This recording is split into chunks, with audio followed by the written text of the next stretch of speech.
सुनसान राति हठात आकाशरू गोटे निया पेंडुला माटी पड़ा।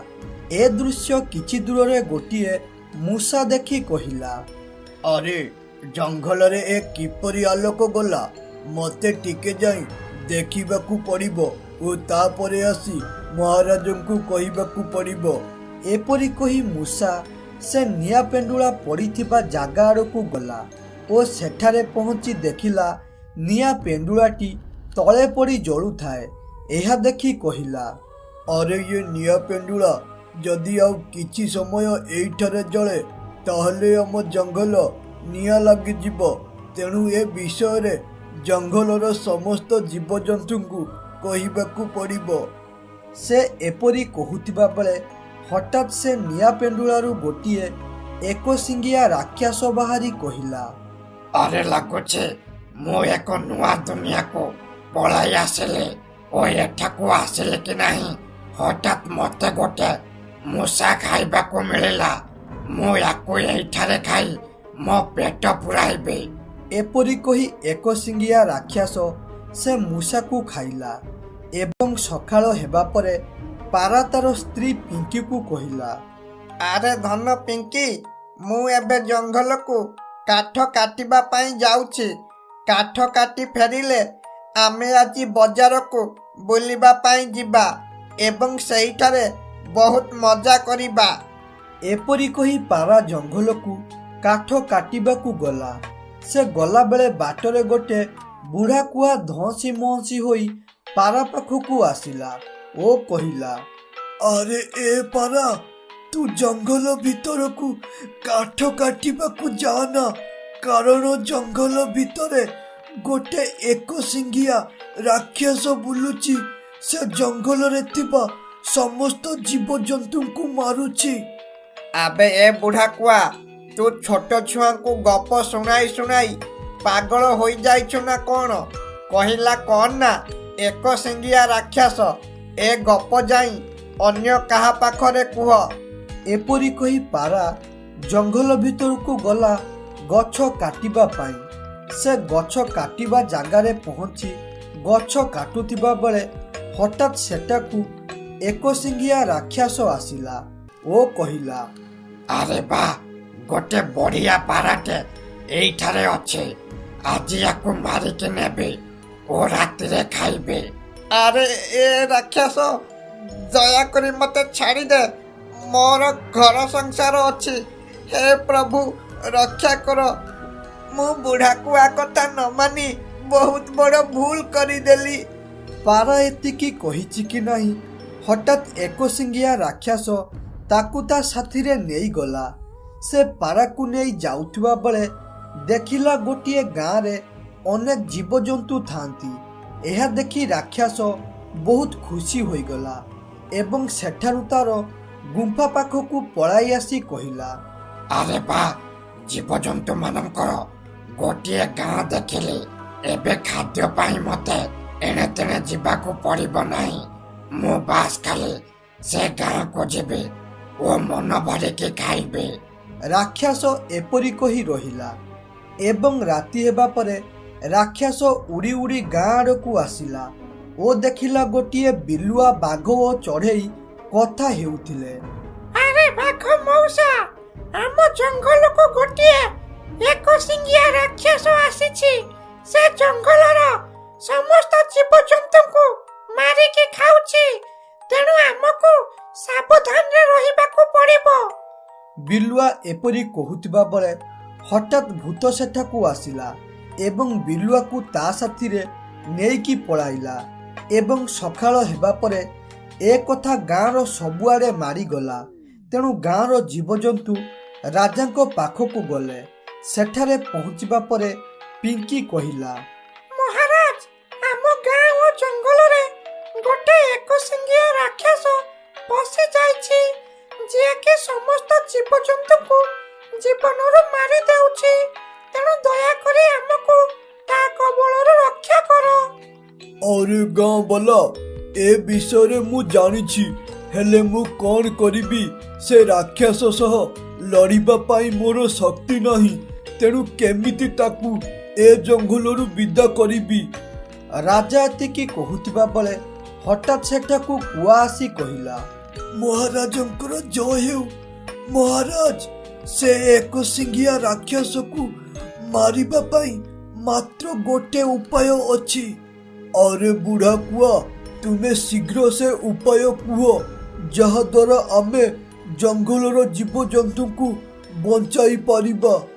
ମହାରାଜ, ସେ ଏକଶିଙ୍ଗିଆ ରାକ୍ଷସ ଗୋଟିଏ ନିଆଁ ଗୋଳାରେ ଆମ ଜଙ୍ଗଲକୁ ଆସିଥିଲା। ସେ ନିଆଁ ଗୋଳା ଏବେ ଲିଭି ଯାଇଛି। ଯଦି ସେ ନିଆଁ ଗୋଳାରେ ନିଆଁ ଲଗାଇ ପାରିବ, ତାହେଲେ ସେ ଏକଶିଙ୍ଗିଆ ରାକ୍ଷସ ଜୀବନରୁ ମରିଯିବ। ଏହା ଶୁଣି ମହାରାଜ ହାତରେ ଗୋଟିଏ ନିଆଁ ବାଡ଼ି ଧରି ସେ ଲିଭି ଯାଇଥିବା ନିଆଁ ଗୋଳା ଆଡ଼କୁ ଗଲେ।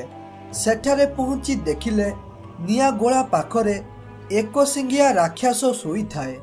ଏହା ଦେଖି ମହାରାଜ ମନରେ ଟିକେ ସାହସ ବାନ୍ଧି ସେ ଲିଭି ଯାଇଥିବା ନିଆଁ ଗୋଳାରେ ନିଆଁ ଲଗାଇ ଦେଲେ, ଯାହାଫଳରେ ଏକଶିଙ୍ଗିଆ ରାକ୍ଷସ ସେଇଠାରେ ଅଦୃଶ୍ୟ ହୋଇଗଲା ଏବଂ ସେବେଠାରୁ ଜଙ୍ଗଲର ସମସ୍ତ ଜୀବଜନ୍ତୁ ଖୁସିରେ ବଞ୍ଚ। ଗୋଟିଏ ଜଙ୍ଗଲରେ ପାରାପୁର ନାମକ ଗୋଟିଏ ଗାଁ ଓ ଶାଗୁଣାପୁର ନାମକ ଗୋଟେ ଗାଁ ଥିଲା। ସେ ଦୁଇଟି ଗାଁରେ ପିଙ୍କି ନାମରେ ଗୋଟେ ପାରା ଓ ରାଜୁ ନାମରେ ଗୋଟେ ଶାଗୁଣା ବହୁତ ଭଲ ସାଙ୍ଗ ଥିଲେ। ପିଙ୍କି ଓ ରାଜୁ ଦୁଇଜଣ ସାଙ୍ଗ ହୋଇ ସ୍କୁଲ ଯାଆନ୍ତି ଏବଂ ପାଠ ପଢ଼ନ୍ତି। ପିଙ୍କି ରାଜୁର ବନ୍ଧୁତା ଦେଖି ଗୋଟେ କୁଆ ବହୁତ ଈର୍ଷା କରେ। ତେଣୁ କୁଆ କହିଲା, ଆରେ ଏ ଦୁଇଜଣ ଦିନକୁ ଦିନ ଅତି ଭଲ ସାଙ୍ଗ ହେବାକୁ ଲାଗିଲେଣି। କ'ଣ ଗୋଟେ କରି ଏ ଦୁଇଜଣଙ୍କ ମଧ୍ୟରେ ଝଗଡ଼ା ଲଗାଇବାକୁ ପଡ଼ିବ। ଏପରି କହି କୁଆ ରହିଲା ଏବଂ ଖେଳ ଛୁଟି ହେବା ପରେ ପିଙ୍କି ରାଜୁକୁ କହିଲା, ଆରେ ରାଜୁ, ମୁଁ ବହୁତ ଦିନ ହେବ ଆମ୍ବ ଖାଇନି। ତେଣୁ ଆଜି ସ୍କୁଲ ଛୁଟି ହେବା ପରେ ଆମେ ଦୁଇଜଣ ମିଶି ପାଖ ଜଙ୍ଗଲକୁ ଆମ୍ବ ଖାଇବାକୁ ଯିବା। ଏକଥାରେ ରାଜୁ, ହଉ ପିଙ୍କି, ଠିକ୍ ଅଛି। ସ୍କୁଲ ଛୁଟି ହେବା ପରେ ଆମେ ଦୁଇଜଣ ମିଶି ଆମ୍ବ ଖାଇବା ପାଇଁ ଯିବା। ଏକଥା କୁଆ ଶୁଣି କହିଲା, ହଉ ରୁହରେ, କେତେ ସାଙ୍ଗ ହେବା କଥା ଆଜି ହୋଇଯାଅ। କାଲିଠାରୁ ଆଉ ତମେ ଦୁଇଜଣ ଏପରି ଏକାଠି ରହିବ ନାହିଁ। ଏପରି କହି କୁଆ ରହିଲା ଏବଂ ସ୍କୁଲ ଛୁଟି ହେବା ପରେ ରାଜୁ ପିଙ୍କି ଆମ୍ବ ଖାଇବା ପାଇଁ ଗଲେ। ଏହି ମଉକାର ଫାଇଦା ଉଠାଇ କୁଆ ଶୁଆ ପାଖକୁ ଯାଇ କହିଲା, ଆଲୋ ଶୁଆ, ତୁ ମୋ ସାଥିରେ ଯାଇ ପିଙ୍କି ମାଙ୍କୁ କହିବୁ କି ପିଙ୍କି ରାଜୁ ଦୁହେଁ ଦୁହିଁଙ୍କୁ ଭଲ ପାଉଛନ୍ତି। ତୁ ଯଦି ଏପରି ମିଛ କଥା କହିବୁ, ତାହେଲେ ମୁଁ ତତେ ଗୋଟେ ଚକୋଲେଟ୍ ଦେବି। ଏହା ଶୁଣି ଶୁଆ ରାଜି ହୋଇଗଲା ଓ କୁଆ ସାଥିରେ ପିଙ୍କି ଘରକୁ ଗଲା। ପିଙ୍କି ଘରେ ପହଞ୍ଚିବା ପରେ କୁଆ ପିଙ୍କି ମା ପୂଜାକୁ କହିଲା, ଆରେ ପୂଜା ଆଣ୍ଟି, ତମେ ଗୋଟେ କଥା ଜାଣିଛ ନା? ରାଜୁ ପିଙ୍କି ଦୁହେଁ ଦୁହିଁଙ୍କୁ ଭଲ ପାଉଛନ୍ତି ଓ ସ୍କୁଲରେ ଜମା ବି ପାଠ ପଢୁନାହାନ୍ତି, ଖାଲି ବୁଲୁଛନ୍ତି। ଏକଥାରେ ପୂଜା, ଆରେ ବାବା କୁଆ, ମତେ କାହିଁ ଲାଗୁନି ଏକଥା ସତ ବୋଲି। କାରଣ ରାଜୁ ପିଙ୍କି ଦୁହେଁ ବହୁତ ଭଲ ସାଙ୍ଗ। ଏକଥାରେ କୁଆ, ଆରେ ପୂଜା ଆଣ୍ଟି, ମୁଁ ଜାଣିଥିଲି ତମେ ମୋ କଥାକୁ ବିଶ୍ୱାସ କରିବନି ବୋଲି। ତେଣୁ ମୁଁ ମୋ ସାଥିରେ ଶୁଆକୁ ନେଇ ଆସିଛି। ସେ ଏସବୁ ଦୃଶ୍ୟ ଦେଖିଛି। ଆରେ ଶୁଆ, ତୁ କ'ଣ ଦେଖିଛୁ କହ? ଏକଥାରେ ଶୁଆ, ଆରେ ପୂଜା ଆଣ୍ଟି, କୁଆ ସତ କହୁଛି। ରାଜୁ ପିଙ୍କି ପରସ୍ପରକୁ ଭଲ ପାଉଛନ୍ତି। ଖାଲି ସେତିକି ନୁହଁ, ସ୍କୁଲ ଛୁଟି ହେବା ପରେ ଦୁହେଁ ସବୁବେଳେ ଜଙ୍ଗଲକୁ ବୁଲିବାକୁ ଯାଉଛନ୍ତି। ଏକଥା ଶୁଣି ପୂଜା ବହୁତ ଜୋରରେ ରାଗିଗଲା। ଏ ପାଖରେ ପିଙ୍କି ଆମ୍ବ ଖାଇ ବିଳମ୍ବରେ ଘରକୁ ଫେରିଲା। ଏହା ଦେଖି ପୂଜା ରାଗରେ କହିଲା, ହଇଲୋ ମାଙ୍କିଡି ପିଙ୍କି, ତୋର ଆସିବା ଏତେ ବିଳମ୍ବ ହେଲା କ'ଣ ପାଇଁ? ଏକଥାରେ ପିଙ୍କି କହିଲା, ମା, ମୁଁ ଓ ରାଜୁ ଟିକେ ଆମ୍ବ ଖାଇବାକୁ ପାଖ ଜଙ୍ଗଲକୁ ପଳାଇଥିଲୁ। ଏକଥାରେ ପୂଜା, ଆଲୋ ଘୋଡ଼ା ମୁଇଁ, ତୁ ଆମ୍ବ ଖାଇବାକୁ ଯାଇଥିଲୁ ନା ରାଜୁ ସହ କୁଆଡେ ବୁଲିବାକୁ ଯାଇଥିଲୁ? ବୁଝିଲୁ ନା, ତୁ ଲୁଚି ଲୁଚି ଯେଉଁ ରାଜୁକୁ ଭଲ ପାଉଛୁ ନା, ମୁଁ ସବୁ ଜାଣି ସାରିଛି। ଖବରଦାର, ଯଦି କାଲିଠାରୁ ତୁ ରାଜୁ ସହ ମିଶିଛୁ, ତାହେଲେ ତତେ ଓ ରାଜୁକୁ ବହୁତ ବାଡ଼ାଇବି। ଏହା ଶୁଣି ପିଙ୍କି ତାର ମାଆକୁ ଯେତେ କହିଲା କି ରାଜୁ ତାର ସାଙ୍ଗ ବୋଲି ଓ ସେ ରାଜୁକୁ ଭଲ ପାଉନି, ହେଲେ ପୂଜା ଜମା ବି ବୁଝିଲା ନାହିଁ। ପୂଜା ପିଙ୍କିକୁ ଏପରି କହି ତାଙ୍କ ପଡ଼ୋଶୀ ଟିକି ଚଢ଼େଇ ପାଖକୁ ଯାଇ କହିଲା, ଆରେ ଟିକି ଚଢ଼େଇ, ମୋର ଖାଲି ଗୋଟେ କାମ କର। ଯେବେ ବି ଶାଗୁଣା ରାଜୁ ଆମ ପିଙ୍କିକୁ ଦେଖା କରିବାକୁ ଆସିବ କିମ୍ବା ତା ସାଥିରେ ମିଶିବାର ଦେଖିବୁ, ସେଇଠି ସେ ରାଜୁଟାକୁ ବାଡ଼ାଇବୁ। ଏକଥାରେ ଟିକି ଚଢ଼େଇ, ଆରେ ପୂଜା ଭାଉଜ, ତମେ ଜମା ବି ଚିନ୍ତା କର ନା, ତମ କାମ ହେଇଯିବ। ବାସ୍ ଖାଲି ଆମ ଗାଁ ଟୋକାଙ୍କୁ ଗୋଟେ ଫିଷ୍ଟ ଦେଇଦେବ। ଏକଥାରେ ପୂଜା ରାଜି ହୋଇଗଲା ଏବଂ ତା ପରଦିନ ଶାଗୁଣା ଆସି ପିଙ୍କି ଘରେ ଦୁଆରେ କହିଲା, ଏ ପିଙ୍କି, କୁଆଡ଼େ ଗଲୁ? ବାହାରକୁ ଆସ, ଆମେ 2 ଜଣ ମିଶି ସ୍କୁଲ ଯିବା। ରାଜୁ ଏତିକି କହୁଥିବା ବେଳେ ଟିକି ଚଢ଼େଇ ତାଙ୍କ ଗାଁର ଟୋକାଙ୍କୁ ଧରି ଆସି ରାଜୁକୁ ପିଟିଲା। ଏ ଦୃଶ୍ୟ ରାଜୁ ଗାଁର ଗୋଟେ ଶାଗୁଣା ଦେଖି ରାଜୁ ବାପା ସମ୍ବିତ ପାଖକୁ ଯାଇ କହିଲା, ଆରେ ସମ୍ବିତ ଭାଇ, ଆମ ରାଜୁକୁ ସେ ପାରା ଗାଁ ଟୋକାମାନେ ବହୁତ ମାରିଲେ। ସେ ଏପରି କହୁଥିବା ବେଳେ ରାଜୁ ଆସି ପହଞ୍ଚିଗଲା ଓ କହିଲା, ଆରେ ବାପା, ମୁଁ ପାରାପୁର ଗାଁ ଲୋକଙ୍କର କିଛି ବି କରିନି, ହେଲେ ସେମାନେ ମତେ ବିନା ଦୋଷରେ ମାରି ମୋ ମୁଣ୍ଡ ଫଟାଇ ଦେଲେ। ଏକଥାରେ ରାଜୁ ବାପା ରାଗି ଯାଇ କହିଲା, ଆରେ ସେ ପାରାପୁର ଗାଁ ଲୋକଙ୍କର ଏତେ ସାହସ, ସେ ମୋ ପୁଅକୁ ମାରିଲେ? ତାହେଲେ ଆଜିଠାରୁ ଆମ ଗାଁ ବାଟେ ଦେଇ ଯିଏ ବି ପାରାପୁର ଗାଁ ଲୋକ ଯିବ ତା ଉପରେ ମାଡ଼ ବସିବ। ରାଜୁ ବାପା ଏକଥା ଗାଁର ସମସ୍ତଙ୍କୁ କହିଲା ଏବଂ ତା ପରଦିନ ସକାଳେ ଟିକି ଚଢ଼େଇ ଶାଗୁଣାପୁର ବାଟ ଦେଇ ଯାଉଥିଲା। ଏତିକି ବେଳେ ସେ ଗାଁର କିଛି ଚଢ଼େଇ ଆସି ଟିକି ଚଢ଼େଇକୁ ଖୁବ୍ ପିଟିଲେ, ଯାହାଦ୍ୱାରା ଟିକି ଚଢ଼େଇ ରାଗରେ ସେଠାରୁ ଆସି ତାଙ୍କ ଗାଁର ଅନ୍ୟ ଚଢ଼େଇଙ୍କୁ କହିଲା। ଏପରି ଝଗଡ଼ା ଲାଗିବା ଦ୍ୱାରା ପାରାପୁର ଗାଁ ଚଢ଼େଇ ଶାଗୁଣାପୁରକୁ ଗଲେ ନାହିଁ କିମ୍ବା ଶାଗୁଣାପୁର ଗାଁ ଚଢ଼େଇ ପାରାପୁରକୁ ଗଲେ ନାହିଁ। ହେଲେ ରାଜୁ ପିଙ୍କିକୁ ବହୁତ ମନେ ପକାଉଥିଲା, ତେଣୁ ସେ କହିଲା, ଆରେ ପିଙ୍କିର ମୋର କେତେ ବନ୍ଧୁତା ଥିଲା, ହେଲେ ଜାଣିନି କ'ଣ ପାଇଁ ଆଜି ଭାଙ୍ଗିଗଲା। ବହୁତ ଦିନ ହେବ ମୁଁ ପିଙ୍କିକୁ ଦେଖା କରିନି କିମ୍ବା କଥା ହୋଇନି, ଯାହାଦ୍ୱାରା ମୋତେ ଜମା ବି ଭଲ ଲାଗୁନି। ତେଣୁ ପାଖ ଜଙ୍ଗଲରୁ ଯାଇ ଟିକେ ବୁଲି ଆସେ। ସେ ଏପରି କହି ପିଙ୍କି ସହ ଶେଷ ଥର ପାଇଁ ଦେଖା କରିଥିବା ଆମ୍ବ ବଗିଚାକୁ ଗଲା। ସେଠାରେ ପହଞ୍ଚି ଦେଖିଲା କୁଆ ଶୁଆକୁ କହୁଥାଏ, ଆରେ ଶୁଆ, କେତେ ମଜା ଲାଗୁଛି ଏବେ 2 ଗାଁର ଝଗଡ଼ା ଦେଖିବାକୁ। ଆମେ ମିଛ କଥା କହିଲେ କି ପିଙ୍କି ରାଜୁ ଦୁହେଁ ଦୁହିଁକୁ ଭଲ ପାଉଛନ୍ତି, ହେଲେ ପିଙ୍କି ମା ପୂଜା ଏତେ ମୂର୍ଖ ଯେ ଆମ କଥାକୁ ବିଶ୍ୱାସ କରିନେଲା, ଯାହା ଫଳରେ ଆଜି 2 ଗାଁ ଭିତରେ ଝଗଡ଼ା। ଏହା ଶୁଣି ସଙ୍ଗେ ସଙ୍ଗେ ରାଜୁ ସେ ଜାଗାରେ ପହଞ୍ଚିଲା। ରାଜୁକୁ ଦେଖି କୁଆ ଡରରେ ପଳାଇଲା, ହେଲେ ଶୁଆ ଯାଇପାରିଲା ନାହିଁ। ଏହା ଦେଖି ରାଜୁ, ଏ ଶୁଆ, ଯାହା ବି କିଛି ଘଟିଛି ସବୁ କଥା ଯାଇ ଏବେ ପୂଜାର ମାଆଙ୍କୁ କହିବୁ, ନହେଲେ ମନେ ରଖ, ଆମ ଗାଁ ଚଢ଼େଇଙ୍କୁ ଲଗାଇ ତୋ ଜୀବନ ନେଇଯିବି। ଶୁଆ ଏହା ଶୁଣି ଡରିଗଲା ଓ ରାଜୁ ସାଥିରେ ପିଙ୍କି ମା ପାଖକୁ ଗଲା। ସେଠାରେ ପହଞ୍ଚି ଯାହା ବି କିଛି ହୋଇଥିଲା ସବୁ କହିଲା। ଏହା ଶୁଣି ପିଙ୍କି ମା, ଆରେ ବାବା ରାଜୁ, ତୁ ନିର୍ଦୋଷ, ହେଲେ ମୁଁ ଏ ଶୁଆ ଓ କୁଆ ବୁଦ୍ଧିରେ ପଡ଼ି ତତେ ମାରିଲି। ଦୟାକରି ମୋତେ କ୍ଷମା କରିଦେ। ଏହାପରେ ରାଜୁ ଯାଇ ତା ବାପାଙ୍କ ପାଖରେ ସବୁ କଥା କହିଲା। ଏହା ଶୁଣି ତା ବାପାଙ୍କ ରାଗ ଶାନ୍ତ ହେଲା ଓ 2 ଗାଁର ଚଢ଼େଇ ମିଶି କୁଆକୁ ନିଆଁ ଲଗାଇ ମାରିଦେଲେ ଏବଂ ପୂର୍ବଥର ପରି 2 ଗାଁ ଖୁସିରେ ରହିଲେ। ଘରୁ ବାହାରିବେ ସେତେବେଳେ ତାଙ୍କୁ ମାରିବେ ବୋଲି। କିଛି ଦିନ ପରେ ସମସ୍ତଙ୍କୁ ଘରୁ ବାହାରକୁ ବାହାରିବା ପାଇଁ ଅନୁମତି ମିଳିଲା। ତେଣୁ କ୍ଷେତକୁ ବହୁତ ଦିନ ହେବ ଆସିନଥିବା ହରି ତାର କ୍ଷେତରେ ପହଞ୍ଚିଗଲା ଓ ତାର କ୍ଷେତକୁ ଦେଖି ବହୁତ ଭାବବିହ୍ୱଳ ହୋଇ କହିଲା, ଆଲୋ ମୋର କ୍ଷେତ, ମୋର ଅନ୍ନଦାତା ମା ଲକ୍ଷ୍ମୀ, ତତେ ମୁଁ ବହୁତ ଦିନ ହେବ ଦେଖିନି ଏବଂ ତୋ କଥା ଭାବି ଭାବି ମୋତେ ଜମା ବି ନିଦ ହେଉନଥିଲା। ମୁଁ ବାସ୍ ଖାଲି ତୋରି କଥା ଭାବୁଥିଲି ଓ ମୋ ମନକୁ ଖାଲି ପାପ ଛୁଉଁଥିଲା କି ତୁ ଠିକ୍ ଅଛୁ ତ ଓ ମୋର ଚାଷ ଠିକ୍ ଅଛି ତ। ସେ ପାପୀ ସୁରେଶ ଆମ ଗାଁରୁ ଯିବା ଦିନରୁ ସବୁ ଏପରି ଅଘଟଣା ଘଟୁଛି। ତେଣୁ ସେପରିକା ଲୋକ ଆମ ଗାଁ ପାଇଁ କଳଙ୍କ। ସେ ଜନ୍ମ ହେବା ଆଗରୁ ମରିଗଲାନି କାହିଁକି ଯେ ଜନ୍ମ ହୋଇ ଆମ ଗାଁକୁ ଏପରି କଷ୍ଟ ଦେଉଛି। ତା ପାଇଁ ଆଜି ମୁଁ ମୋର କ୍ଷେତଠାରୁ ଏତେ ଦିନ ହେବ ଦୂରରେ ରହିଲି। ଯାହା ହେଉ ଭଗବାନଙ୍କ ଦୟାରୁ ମୋର କ୍ଷେତ କିଛି ବି ହୋଇନି। ଯଦି କିଛି ହୋଇଥାନ୍ତା ତାହେଲେ ମୁଁ ବଞ୍ଚି ଥାଉ ଥାଉ ମରିଯାଇଥାନ୍ତି। ହଉ ଏବେ ଆଉ ବିଳମ୍ବ ନକରି ଯାଉଛି ମୋର କ୍ଷେତ କାମ କରିବି। ସେ ଏପରି କହିଛି କି ନାହିଁ, ହଠାତ୍ ସେଠାରେ ସୁରେଶର ଭୂତ ପ୍ରକଟ ହେଲା ଓ ତାପରେ କହିଲା, ହଇରେ ହରି, ଏଇ ଟିକିଏ ପୂର୍ବରୁ ତୁ ମୋ ବିଷୟରେ କ'ଣ କହୁଥିଲୁ? ମୁଁ ଜନ୍ମ ହେବା ଆଗରୁ ମରିଯିବା ଭଲ। ହଇରେ, ମୁଁ ଏମିତି କି ପାପ କରିଦେଲି ଯେଉଁଥିପାଇଁ ଆଜି ମୋର ଏପରି ମୃତ୍ୟୁଦଣ୍ଡ ହେଲା?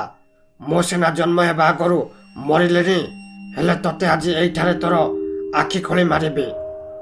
ଆରେ ଭୂତ, ସୁରେଶ ଭୂତ, ଆରେ ଏ ସୁରେଶ, ଦୟାକରି ମୋତେ ଛାଡ଼ିଦେ। ମୋର ବହୁତ ବଡ଼ ଭୁଲ ହୋଇଯାଇଛି ଏବଂ ମୁଁ ମୋର କ୍ଷେତ ଜମି ରାଣ ଖାଇ କହୁଛି ତୋ ବିଷୟରେ ଆଉ କେବେ ବି ଖରାପ କଥା କହିବିନି। ବାସ୍ ମୋତେ ଛାଡ଼ିଦେ ରେ, ମୋତେ ଛାଡ଼ିଦେ। ଘରେ ମୋର ସ୍ତ୍ରୀ ଓ ପିଲାଛୁଆ ଅପେକ୍ଷା କରିଛନ୍ତି। ସେମାନେ ମୋତେ ନ ପାଇ ମରିଯିବେ। ହେଲେ ଭୂତ ତାର ପ୍ରତିଶୋଧରେ ଏତେ ହଜି ଯାଇଥିଲା ଯେ ସେ ଏସବୁ କଥା ଶୁଣିଲା ନାହିଁ ଏବଂ ସେଇଠାରେ ସୁରେଶର ଆଖି ଖୋଳି ମାରିଦେଲା। ସୁରେଶ ମରିବା ପରେ ଭୂତର ମୁଣ୍ଡକୁ ଏକ ବୁଦ୍ଧି ଜୁଟିଲା। ସେ ଆଉ ପୂର୍ବ ଭୁଲ କରିବାକୁ ଚାହୁଁନଥିଲା। ତେଣୁ ସେ କହିଲା, ଆରେ, ମୁଁ ଯଦି ଏ ହରିକୁ ଏପରି ମାରି ଏଠାରେ ଛାଡ଼ିଦିଏ ତାହେଲେ ଲୋକେ ପୂର୍ବଥର ପରି ସତର୍କ ହୋଇଯିବେ ଏବଂ ଭୟରେ ପୁଣି ଘରେ ଲୁଚିକି ରହିବେ। ତେଣୁ ମୋତେ ୟାକୁ ଏଠାରୁ ହଟାଇବାକୁ ପଡ଼ିବ, ଯାହାଦ୍ୱାରା ଲୋକେ ଭାବିବେ ହରି ବୋଧେ କୁଆଡ଼େ କାମକୁ ଯାଇଛି, ଯେଉଁଥିପାଇଁ ସେ ଗାଁରେ ନାହିଁ ଓ ଲୋକଙ୍କ ମନରେ ଭୟ ଜାତ ହେବନି, ଯାହାଦ୍ୱାରା ସେ ଘରୁ ବାହାରିବେ। ଓ ମୁଁ ତ ସେଇଆ ଚାହୁଁଥିଲି, ଯେମିତି ସେ ଘରୁ ବାହାରିବେ ମୁଁ ତାଙ୍କୁ ମାରିବି। ଭୂତ ଏପରି କହି ହରି ସହ ସେ ମଧ୍ୟ ସେଠାରୁ ଅଦୃଶ୍ୟ ହୋଇଗଲା। ହେଲେ ଭୂତର ଏସବୁ ଦୃଶ୍ୟକୁ ଶିକାରୀ ଗୋଟେ ଜାଗାରେ ଥାଇ ଲୁଚିକି ଦେଖୁଥିଲା। ସେ ଏସବୁ ଦୃଶ୍ୟ ଦେଖି ବୁଝିଗଲା ଯେ ଭୂତ ତାର ମୃତ୍ୟୁର ଦାୟୀ ଏ ଗାଁ ବାଲାଙ୍କୁ ଭାବୁଛି। ତେଣୁ ସେ କହିଲା, ଆରେ ଇଏ କ'ଣ ହୋଇଗଲା?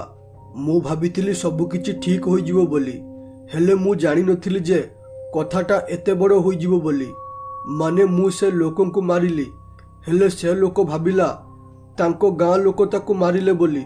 ତେଣୁ ସେ ଗାଁ ଲୋକଙ୍କ ଠାରୁ ପ୍ରତିଶୋଧ ନେଉଛି। ତେଣୁ ମୋତେ କିଛି ଗୋଟେ କରି ଗାଁ ଲୋକଙ୍କୁ ବଞ୍ଚାଇବାକୁ ପଡ଼ିବ।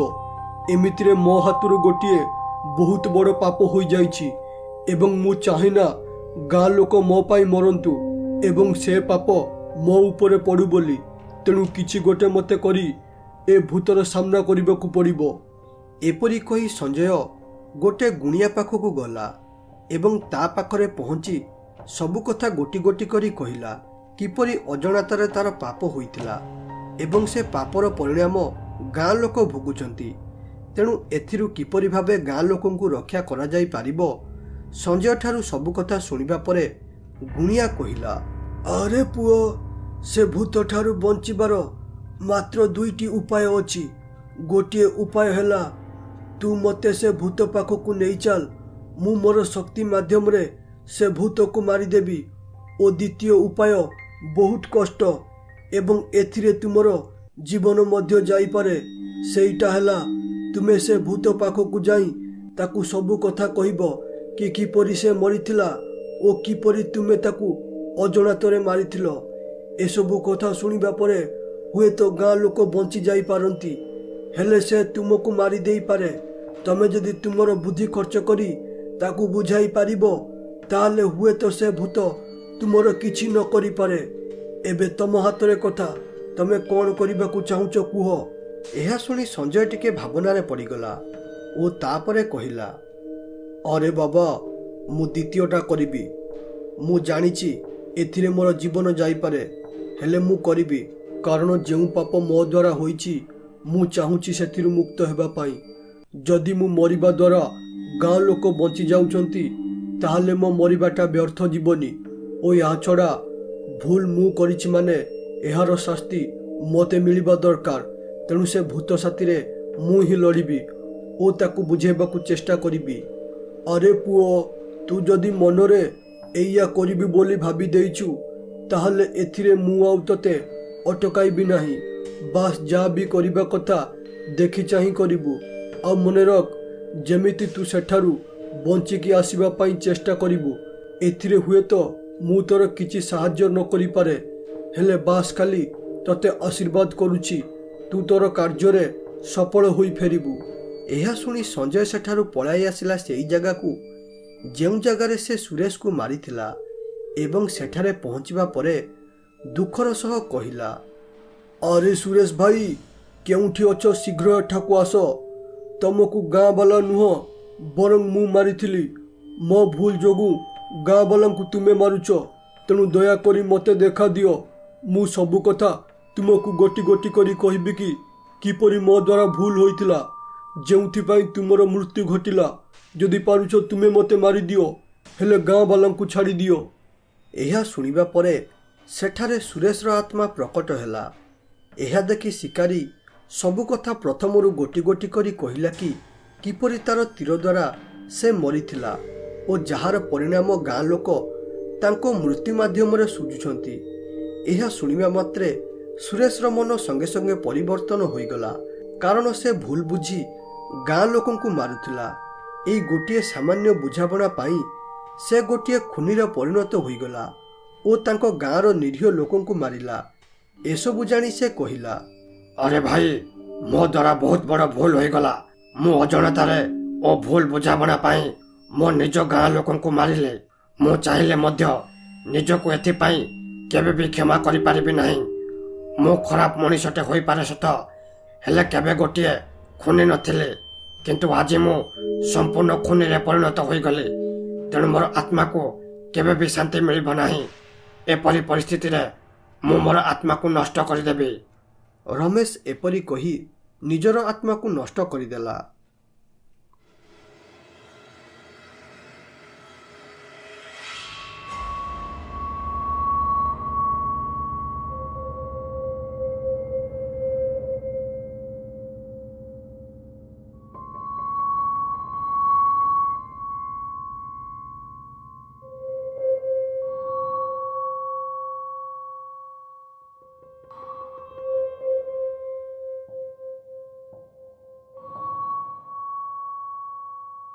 ଘରୁ ବାହାରିବେ ସେତେବେଳେ ତାଙ୍କୁ ମାରିବେ ବୋଲି।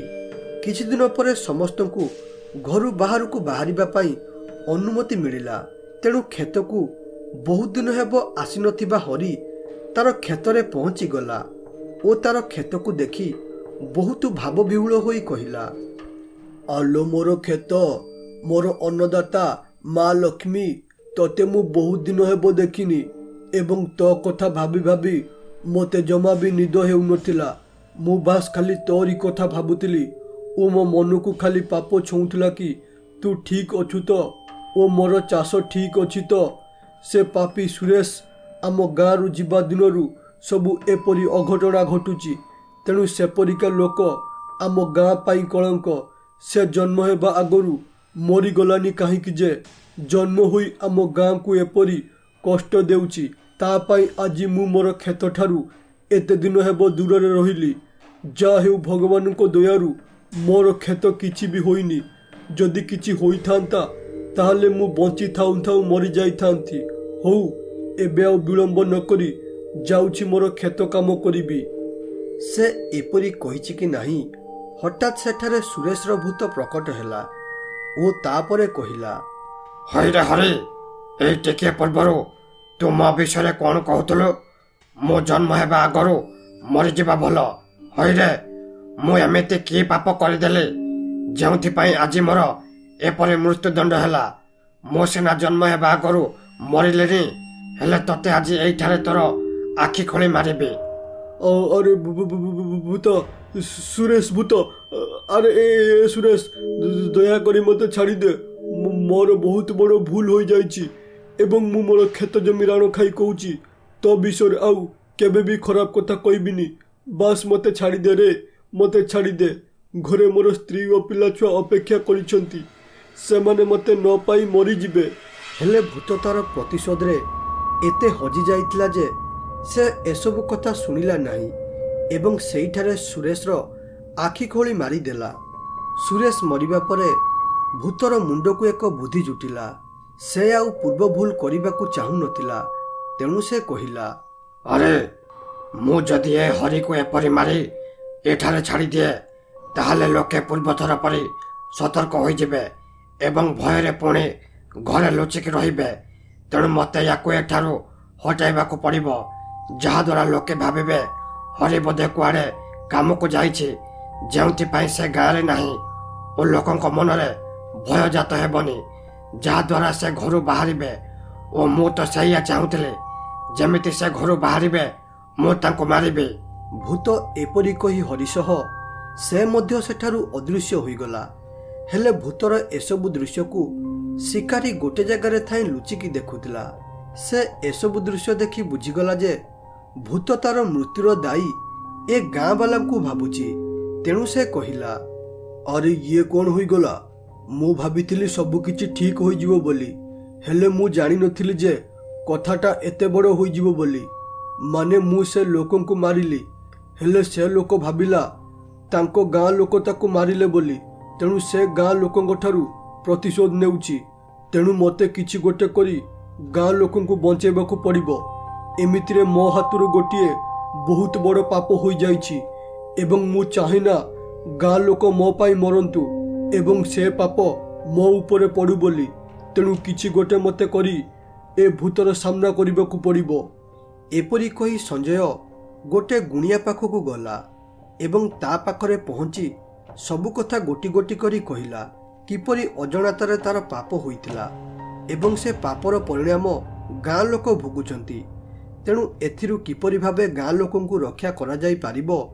ସଞ୍ଜୟ ଠାରୁ ସବୁ କଥା ଶୁଣିବା ପରେ ଗୁଣିଆ କହିଲା, ଆରେ ପୁଅ, ସେ ଭୂତ ଠାରୁ ବଞ୍ଚିବାର ମାତ୍ର ଦୁଇଟି ଉପାୟ ଅଛି।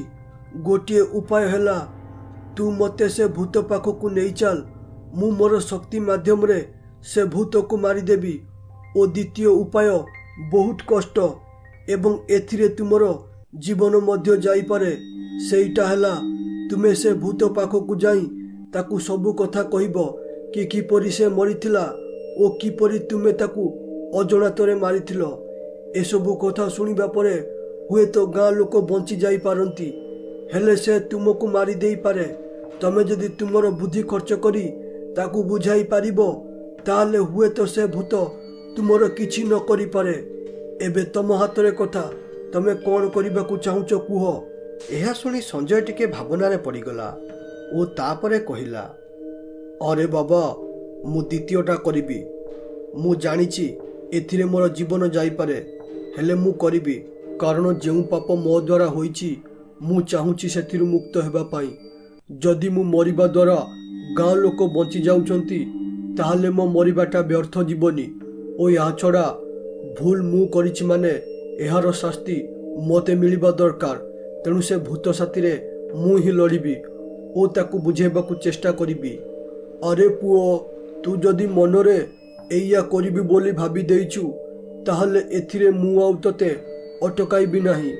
ବାସ୍ ଯାହା ବି କରିବା କଥା ଦେଖି ଚାହିଁ କରିବୁ। ଆଉ ମନେ ରଖ, ଯେମିତି ତୁ ସେଠାରୁ ବଞ୍ଚିକି ଆସିବା ପାଇଁ ଚେଷ୍ଟା କରିବୁ। ଏଥିରେ ହୁଏତ ମୁଁ ତୋର କିଛି ସାହାଯ୍ୟ ନ କରିପାରେ, ହେଲେ ବାସ୍ ଖାଲି ତତେ ଆଶୀର୍ବାଦ କରୁଛି, ତୁ ତୋର କାର୍ଯ୍ୟରେ ସଫଳ ହୋଇ ଫେରିବୁ। ଏହା ଶୁଣି ସଞ୍ଜୟ ସେଠାରୁ ପଳାଇ ଆସିଲା ସେଇ ଜାଗାକୁ ଯେଉଁ ଜାଗାରେ ସେ ସୁରେଶକୁ ମାରିଥିଲା ଏବଂ ସେଠାରେ ପହଞ୍ଚିବା ପରେ ଦୁଃଖର ସହ କହିଲା, ଆରେ ସୁରେଶ ଭାଇ, କେଉଁଠି ଅଛ? ଶୀଘ୍ର ଏଠାକୁ ଆସ। ତମକୁ ଗାଁ ବାଲା ନୁହଁ ବରଂ ମୁଁ ମାରିଥିଲି। ମୋ ଭୁଲ ଯୋଗୁଁ ଗାଁ ବାଲାଙ୍କୁ ତୁମେ ମାରୁଛ, ତେଣୁ ଦୟାକରି ମୋତେ ଦେଖା ଦିଅ।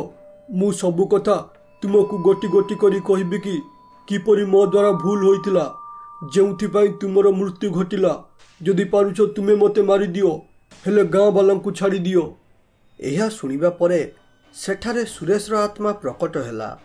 ଏହା ଦେଖି ଶିକାରୀ ସବୁ କଥା ପ୍ରଥମରୁ ଗୋଟି ଗୋଟି କରି କହିଲା କି କିପରି ତାର ତୀର ଦ୍ୱାରା ସେ ମରିଥିଲା ଓ ଯାହାର ପରିଣାମ ଗାଁ ଲୋକ ତାଙ୍କ ମୃତ୍ୟୁ ମାଧ୍ୟମରେ ଶୁଝୁଛନ୍ତି। ଏହା ଶୁଣିବା ମାତ୍ରେ ସୁରେଶର ମନ ସଙ୍ଗେ ସଙ୍ଗେ ପରିବର୍ତ୍ତନ ହୋଇଗଲା, କାରଣ ସେ ଭୁଲ ବୁଝି ଗାଁ ଲୋକଙ୍କୁ ମାରୁଥିଲା। ଏଇ ଗୋଟିଏ ସାମାନ୍ୟ ବୁଝାମଣା ପାଇଁ ସେ ଗୋଟିଏ ଖୁନିର ପରିଣତ ହୋଇଗଲା ଓ ତାଙ୍କ ଗାଁର ନିରୀହ ଲୋକଙ୍କୁ ମାରିଲା। ଏସବୁ ଜାଣି ସେ କହିଲା, अरे भाई ମୋ ଦ୍ୱାରା ବହୁତ ବଡ଼ ଭୁଲ ହୋଇଗଲା। ମୁଁ ଅଜାଣତାରେ ଓ ଭୁଲ ବୁଝାମଣା ପାଇଁ ମୋ ନିଜ ଗାଁ ଲୋକଙ୍କୁ ମାରିଲେ। ମୁଁ ଚାହିଁଲେ ମଧ୍ୟ ନିଜକୁ ଏଥିପାଇଁ କେବେ ବି କ୍ଷମା କରିପାରିବି ନାହିଁ। ମୁଁ ଖରାପ ମଣିଷଟେ ହୋଇପାରେ ସତ, ହେଲେ କେବେ ଗୋଟିଏ ଖୁନି ନଥିଲି। କିନ୍ତୁ ଆଜି ମୁଁ ସମ୍ପୂର୍ଣ୍ଣ ଖୁନିରେ ପରିଣତ ହୋଇଗଲି। ତେଣୁ ମୋର ଆତ୍ମାକୁ କେବେ ବି ଶାନ୍ତି ମିଳିବ ନାହିଁ। ଏପରି ପରିସ୍ଥିତିରେ ମୁଁ ମୋର ଆତ୍ମାକୁ ନଷ୍ଟ କରିଦେବି।